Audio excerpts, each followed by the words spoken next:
how to close your PayPal account safely. Hey everyone, welcome back to the channel. So if you are looking to close your PayPal account, whether you are switching platforms or just cleaning up your old accounts, here is how you can do it safely and permanently. So now without further ado, let's get started.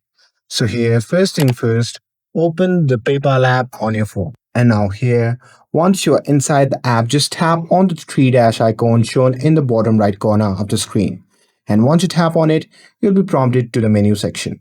Now from here, you simply have to scroll down and tap on Wallet.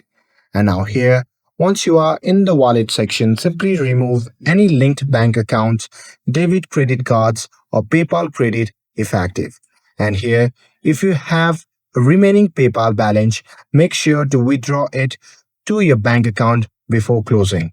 So for your records, you may want to download your transaction history. So go to Activity and here simply go to Statement and Custom and then simply export your data. And with that, now it's time to close the account.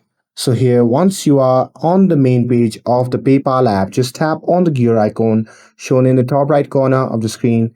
And now here, once you are in the settings section, there you can see the option labeled as close your account. So simply tap on it. And after that, you will be asked to confirm your choice. So here, once you do that, your PayPal account will be permanently closed and cannot be reopened. And that's it. And that's how you can close your PayPal account safely and clean. And with this, if you found this video helpful, then don't forget to like, share, and subscribe to get updated for more videos. Thanks for watching, and I'll see you in the next video.